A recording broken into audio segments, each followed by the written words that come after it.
Hello guys, welcome back to Tamil cookies channel. இன்னைக்கு நம்ம என்ன பார்க்க போறோம்னா டாக்கர்னா என்னன்னு பார்க்க போறோம். ஸோ ஃபர்ஸ்ட் டாக்கர்னா என்னன்னா ஒரு open source containerization platform.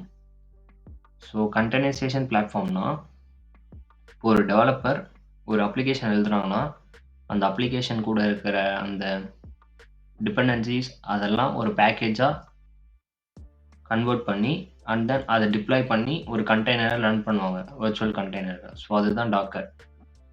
So இதெல்லாம் ஓகே. முதல்ல டாக்கர் ஏன் வந்துச்சுன்னு பார்க்கலாம். ஸோ டாக்கர் வந்து எதுக்காக கண்டுபிடிச்சாங்கன்னா, ஒரு டெவலப்மெண்ட் டீமில் ஒரு அப்ளிகேஷன் க்ரியேட் பண்ணுறாங்க. அவங்க ஓன் சிஸ்டமில் ஓன் என்விரான்மெண்ட்டில் க்ரியேட் பண்ணுறாங்க.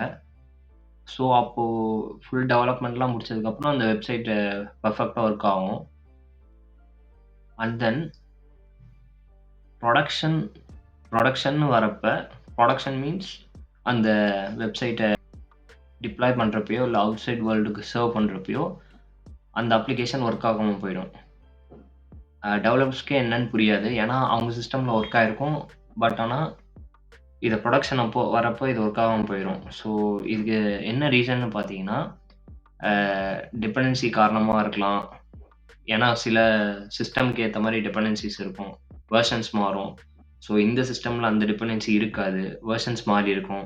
இல்லைனா ஓஎஸ் லெவல் ஃபீச்சர்ஸில் ஏதாவது தப்பாக இருக்கும், இல்லைனா ஃப்ரேம் ஒர்க் வேறையாக இருக்கும், இல்லை ஃப்ரேம் ஒர்க் வெர்ஷன்ஸ் வேறையாக இருக்கும், லைப்ரரிஸ். ஸோ இந்த மாதிரி பேராமீட்டர் இருக்குது. ஸோ இதில் ஏதாவது ஒரு சேஞ்சஸ் நடந்தால் கூட அந்த அப்ளிகேஷன் வந்து ஒர்க் ஆகாது வேறு சிஸ்டமில். ஸோ இதை வந்து ரெக்டிஃபை பண்ணுறதுக்காக தான் டாக்கர்னு ஒன்று கொண்டு வந்தாங்க. ஸோ இந்த டாக்கர் என்ன பண்ணோன்னா, நான் சொன்ன மாதிரி ஒரு டெவலப்பர் வந்து அந்த கோடை அவங்களோட டிபெண்டன்சிஸ் அந்த வெர்ஷன்ஸ் என்ன பண்ணாங்களோ அது எல்லாம் ஒரு பேக்கேஜாக கன்வெர்ட் பண்ணி ஒரு கண்டெய்னரில் போய் டிப்ளாய் பண்ணி ரன் பண்ணிடுவாங்க. ஸோ அப்போ வந்து அந்த கண்டெய்னரில் என்ன வெர்ஷன்ஸ் என்ன டிபெண்டன்சிஸ் இருக்கோ அதே வந்து எண்ட் யூசர்ஸ்க்குலாம் சர்வ் பண்ணுவாங்க. ஸோ அப்போ என்ன ஆகுதுன்னா, அவங்க ஃபிக்ஸ்டாக எந்த வெர்ஷன்ஸ் வச்சாங்களோ அந்த வெர்ஷன்ஸில் மட்டும்தான் ஒர்க் ஆகும், கண்டெய்னரில் ரன் ஆகிட்டு இருக்கும். ஸோ அப்போ வந்து நமக்கு வந்து எந்த ப்ராப்ளமும் இருக்காது. ஸோ இதுக்கு தான் டாக்கர் கொண்டு வந்தாங்க. ஸோ மெயினாக டாக்கர்னா சிம்பிளாக என்னன்னு பார்த்தீங்கன்னா, இது ஒரு tool to create R deploy and run applications on container, virtual containers. So இது எப்படி ஒர்க் ஆகுதுன்னு பார்த்தீங்கன்னா, ஸோ சிம்பிளாக அந்த அப்ளிகேஷன் பேக்கேஜ் பண்ணுறாங்க, வர்ச்சுவல் கண்டெய்னர் ரன் பண்ணுறாங்க, அண்ட் தென் அது வந்து ஃபிக்ஸ்டாக எல்லாத்துக்கும் அதே சர்வ் பண்ணுறாங்க. ஸோ அப்போ வந்து நமக்கு எந்த சேஞ்சஸ் நடக்காது, எந்த வேரியேஷனும் இருக்காது, எந்த பேராமீட்டரும் சேஞ்ச் ஆகாது. ஸோ எல்லாத்துலேயும் ஸ்மூத்தாக ரன் ஆகும். ஸோ இதுதான் இப்படி தான் ஒர்க் ஆகும். ஸோ இது எந்த லினக்ஸ் சர்வரில் வேணால் ஒர்க் ஆகும் டாக்கர் யூஸ் பண்ணிங்கன்னா.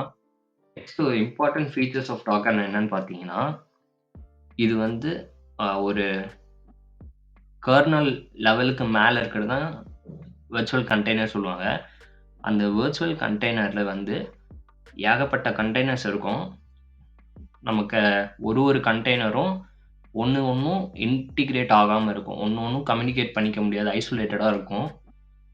ஸோ வர்ச்சுவல் கண்டெய்னர்ஸ்க்கு எதுக்கு வந்தாங்கன்னா, இது வந்து ரொம்ப light weight compared to virtual மிஷின்ஸோட இது ரொம்ப லைட் வெயிட். ஸோ அதுக்காக தான் இந்த டூலே கிரியேட் பண்ணாங்க. ஸோ இந்த மாதிரி செய்யும்போது நமக்கு வந்து எந்த ப்ராப்ளமும் இருக்காது, எந்த பேராமீட்டரும் சேஞ்ச் ஆகாது. டெவலப்மெண்ட் அப்போ இந்த ப்ராப்ளம்ஸ் இருக்கிறது, ப்ரொடக்ஷன் அப்போ எந்த ப்ராப்ளமும் இருக்காது, ஸ்மூத்தாக ரன் ஆகும். ஸோ இதுக்கு தான் டாக்கர் கொண்டு வந்தாங்க. ஸோ அவ்வளோதான். தேங்க்ஸ் ஃபார் வாட்சிங். இந்த வீடியோ உங்களுக்கு பிடிச்சிருக்கும்னு நினைக்கிறேன். பிடிச்சிருந்தா லைக் பண்ணிடுங்க, சப்ஸ்கிரைப் பண்ணிடுங்க. நம்ம இன்னொரு வீடியோவில் பார்க்கலாம். பாய்.